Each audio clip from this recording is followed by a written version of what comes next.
오늘도 하나님께서 우리의 인생을 하나님의 선한 길로 인도하는 귀한 날 되기를 축복드립니다. 오늘 어제 계속 이어서 실제 이제 전쟁이 벌어지는 장면입니다. 마하나임 성에 아마 다윗이 있었던 것 같고, 그리고 압살롬의 군대가 요단을 넘어서 이제 전쟁하기 바로 직전에 되어져 있을 때 벌어지는 일입니다. 우리가 이제 다윗의 인생을 볼 때, 우리 맨 처음 등장할 때 이제 왕으로 기름 부어 세워지는 그런 장면, 그리고 또 골리앗과 싸움의 장면, 그런 장면들을 통해서 하나님께서 이끄시고 인도하시는 그런 장면 속을 우리 볼 수 있습니다. 그런데 사울과의 이 갈등이라고 할까요? 그 과정을 우리가 또 보고요. 그 과정 가운데 우리 한 가지 좀 생각해 볼 것이, 왕이 된 이후에 그 7장 말씀에 보시면 나단 선지자가 등장하는 게 있죠. 나단 선지자가 등장을 할 때는 분명히 하나님께서 그 다윗에게 그 귀한 언약의 말씀을 선포하는 장면인데, 7장 8절부터 나와 있는 그런 내용 보시면 하나님께서 다윗에게 그 다윗의 인생을 영원한 내 백성의 이스라엘 주권자 삼겠다. 9절 한번 보시면요, 내가 가는 모든 곳에서 내가 너와 함께 있어 내 모든 원수를 내 앞에서 멸하겠다. 내 이름을 위대하게 만들어 주겠다. 내 씨를 뒤에 12절 가면 16절까지 쭉 나오는, 내 씨를 내 뒤에 세워 그의 나를 견고하게 하겠다. 나는 그의 아버지가 되고 그는 내 아들이 되겠다. 이런 이야기들, 이게 지금 자신이 백향목 궁에 있으면서 하나님의 궤가 어디 있는가 살피면서 하나님을 기억했었던 그 마음 때문에 하나님께서 선지자를 보내서 축복하고 언약의 약속을 말씀을 하시는 그런 장면들이 등장을 합니다. 근데 그런 다윗이 범죄하는 장면이 우리가 또 보게 되잖아요. 근데 하나님께서 약속이 여기 있어요, 처음에. 그리고 이 약속의 언약의 대상자인 다윗이 인생을 살면서 범죄의 자리에 있어요. 이게 이제 부딪혀버리는 거죠. 하나님이 축복하겠다. 하나님께서 내 씨를 창대하게 하겠다. 내가 너와 영원히 함께 하겠고 나는 너의 아버지가 되고 너의 아들이 되겠다. 라고 얘기한 이 언약은 여전히 존재하는데, 이 언약의 아들이 범죄 가운데 있는 장면이 등장을 하는 거예요. 그러니까 우리가 이 땅에서 아버지와 어머니와 이 부모의 자리에 있게 되고 자녀를 키우다 보면 귀해요. 존재 자체가 고맙고 감사하고 기쁨이 되는데, 이 아들을 향해서 우리 그리스도인들이 자녀를 키우면서 아들을 위해 축복하고 하나님께서 이 자녀를 어떻게 키우실까 기대를 하고 그런 장면이 있는데, 이 아이가 내 축복과 나의 기대와 나의 바람을 바라고 그걸 보고 듣고 그대로 자라가면 참 좋겠는데, 원치 않는 일들이 벌어지는 것을 봅니다. 하나님 입장에서 아들과도 같은 다윗이 원치 않는 자리에 있을 때 한 가지 바뀐 것은 뭐냐면, 이 아들이 원치 않는 자리에 어떤 일을 행한 것이 한 가지 바뀐 것이지만, 내가 언약해서 아들 삼은 이 존재 자체는 바뀌지가 않아요. 그러니까 하나님께서 이 다윗을 바라보는 이 심정의 그림이 어디에 나타나냐면, 오늘 본문 말씀 보시면 다윗이 압살롬을 바라보는 마음이 딱 그래요. 분명히 압살롬이 패역한 아들로 등장을 하고 인격 파탄자로 등장을 하고 이 왕국을 뒤집어 엎었잖아요. 가정을 다 파탄내고 신하들을 이 엄청난 사건을 벌였음에도 불구하고, 오늘 읽지 않았습니다만 그 전쟁의 자리에 나아갈 때 우리 잠깐 아까 봤었나요? 그 압살롬을 부드럽게 대하라고 그랬나요? 거기에 그 내용이 나와요. 압살롬이 등장하는데 전쟁 가운데 그 아들에 대한 마음이 아주 간절해요. 그래서 너그러이 대하라고 얘기해요. 너그러이 대하라. 이 내용은 압살롬이 분명히 죽을 죄를 지었지만 아버지의 심정은 이를 용서하고 싶어하는 마음, 살리고 싶어하는 마음이 계속 그에게 있는 내용이 나타나고, 나중에 죽음의 소식을 들었을 때 맨 마지막 33절쯤 가면 왕의 마음이 심히 아파서 문 위층으로 올라가서 울었다 그래요. 그러니까 신하들, 소식을 전한 자를 뒤로 한 채 가서 내 아들 압살롬아, 내 아들 압살롬아, 차라리 내가 너를 대신하여 죽었다면 좋았을 것을 압살롬아 내 아들아 내 아들아 이러면서 우는 장면이 나온다고요. 이것이 다윗이 압살롬을 향한 마음인데 하나님의 언약 백성을 향한 마음도 이와 동일한 모습으로 등장을 합니다. 그런데 이 중간에 뭐가 나오냐면 압살롬의 죽음이 나와요. 그래서 지금 다윗과 맺은 하나님의 언약이 있고 그 다윗이 범죄한 상황 속에서 이 다음에는요 하나님께서 하나님의 의지를 가지고 이 아들을 이끌어가는 모습이 등장을 하는 거예요. 하나님의 의지를 가지고 이 다윗에게 언약했었던 이 언약의 약속은 계속 이어갑니다. 그런데 이 범죄에 대한 상황에 이 다윗은 너무나 안타깝겠지만 하나님께서 하나님의 방법으로 이끌어가죠. 그러니까 우리가 아는 내용, 아들 셋이 죽어요. 범죄 현장 속에서 임신했었던 그 아들이 죽고요. 압살롬을 통해서 장자 암논이 죽고요. 오늘 전쟁을 통해서 이 압살롬이 세 번째 이 아들 셋이 죽게 되어지는 장면이 나타납니다. 그런데 이 다윗이 이 과정까지 왔을 때 이 심정이 어땠을까? 오늘 그 뒤에 내용 봤잖아요. 이러지도 저러지도 못하는 마음이 정말 무너졌을 거예요.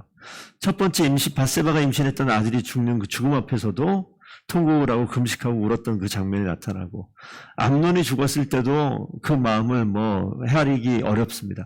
오늘 압살롬이 죽는 장면도 아까 그렇게 등장을 하는데 오늘 그런 그 범죄로 인해서 해결되어지는 과정 가운데 나타나는 안타까운 상황들이 분명히 있는데 오늘 이 전쟁에 임하는 자리에 잠깐 보시게 되면 요압과 아비새와 이때를 통해서 보면 다윗이 그의 백성을 전쟁터로 내보낼 때 그가 직접 가서 그 백성들 사이에서 나도 반드시 전쟁에 동참하겠다라고 얘기하면서 천부장과 백부장 이런 군대 지휘관 조직을 만들어가면서 군대를 체계적으로 만들어가는 장면이 나타납니다. 그리고 나도 전쟁에 임하겠다라고 얘기했을 때 이 요압, 아비새 이때를 필두로 한 이 백성들이 하는 말을 보면 왕은 여기 계시옵소서라고 이야기해요. 우리 10,000명보다 귀중하니 왕은 여기서 계시다가 도움이 필요하면 오셔서 우리를 도와주옵소서. 그러니까 이 다윗을 향해서 철저하게 헌신하고 봉사하는 조력자들이 있어요. 다윗에. 그 마음에 큰 힘이 되고 위로가 되었을 것 같아요. 지금 쫓겨날 대로 쫓겨나고 모든 백성들은 다 압살롬의 편에 있는 것 같고 극히 많지 않은 이스라엘 전체를 보게 되면 많지 않은 사람들이 다윗과 동행했을 텐데 이 사람들의 태도와 자세와 헌신의 모습을 보면 큰 기쁨이 되는 것 같아요. 이 말씀을 보고 또 생각되어지는 것이 우리가 인생을 살고 가정을 이끌어가고 우리가 하나님께서 우리가 신앙생활 하다 보면 교회 내에서도 교회 밖에서도 그렇고 하나님께서 우리에게 맡겨주신 어떠한 일들이 있고 사역이 있을 겁니다. 그 일들과 사역들을 하다 보면 어떤 때는 막 기쁨이 있어요. 어떤 때는 어려워요. 그러니까 기쁨과 어려움의 중심에는 항상 사람이 있어요.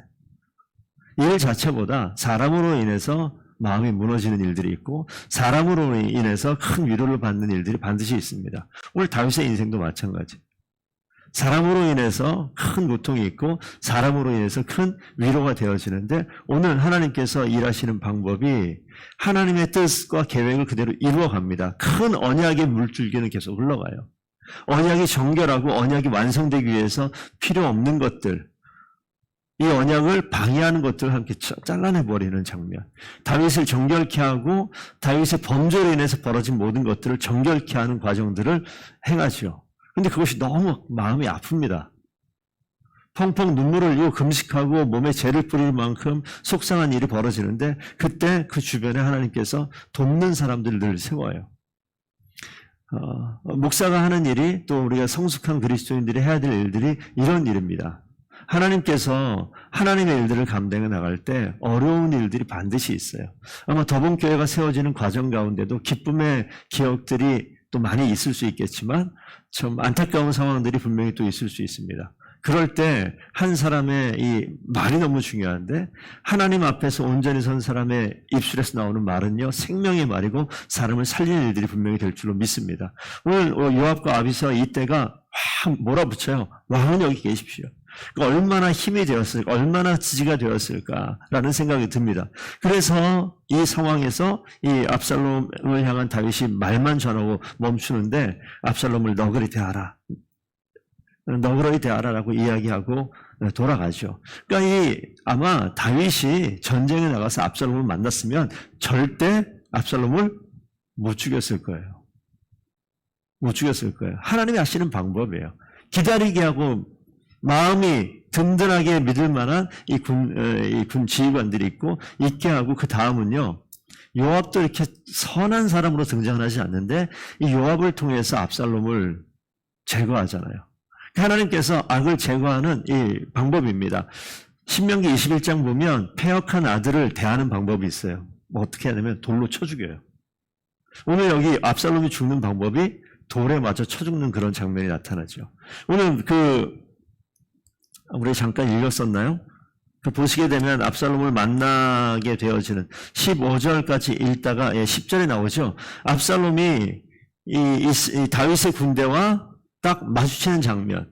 그 노새를 타고 있는 압살롬이 막 달려가다가 이 머리가 상수리 나무에 걸려가지고 말을 타고 달리다가 머리에 이것이 그냥 딱 걸린 거예요. 가지가에 껴버린 거죠. 그래서 말은 나가고 대롱대롱 매달려 있는 이 장면이 성경에 기록이 되어져 있어요.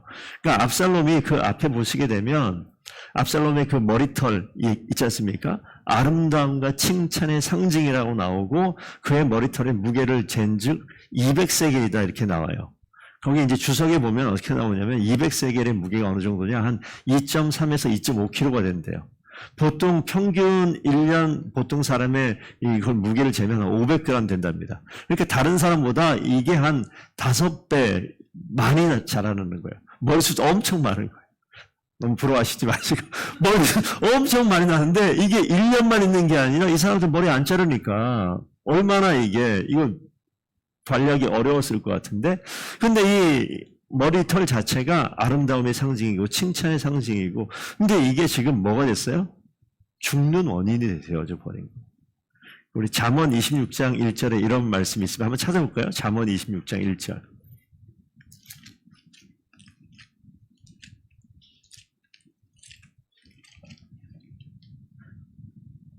26장 1절 보시게 되면 이렇게 나옵니다. 미련한 자에게는 영예가 적당하지 아니하며 미련한 자에게는 그에게 준 영예가 적당하지 아니하며 마치 여름에 눈 오는 것과 추수 때에 비 오는 것과 같으니라. 그 뒤에 있는 쭉 내용들이 그런 거예요. 한 8절 가면 그런 얘기 나옵니다. 미련한 자에게는 영예를 주는 것은 돌을 물매에 매는 것과 같으니라. 물매는 돌에다 이렇게 해서 던져야 되는데 묶여 있는 거예요.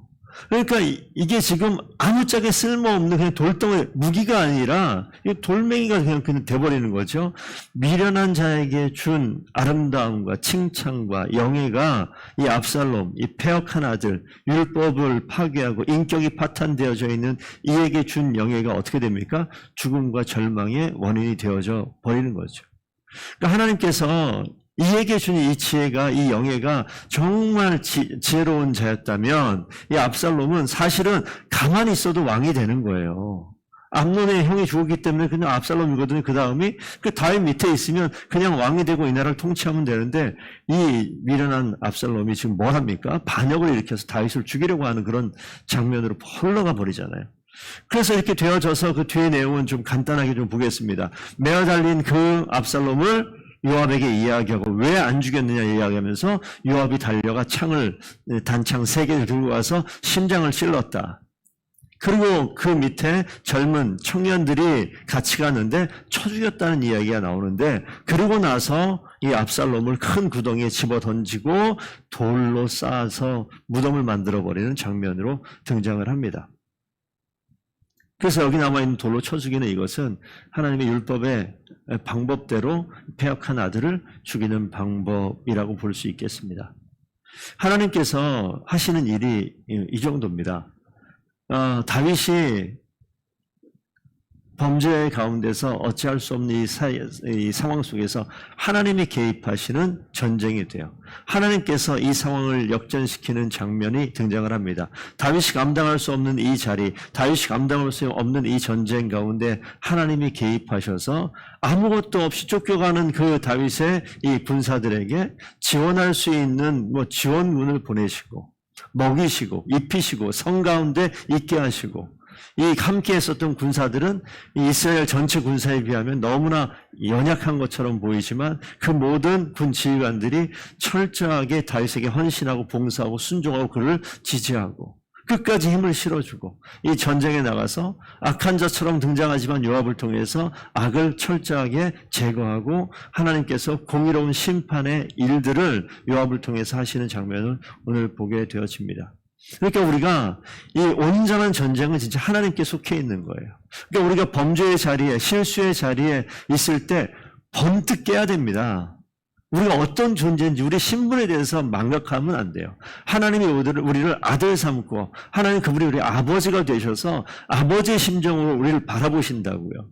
어찌 죄 가운데 있겠습니까? 죄 가운데 있다 하더라도 분명히 깨어서 공의의 하나님께서 행하실 일들을 의지하고 철저하게 납작 엎드리는 것이 사는 방법이에요.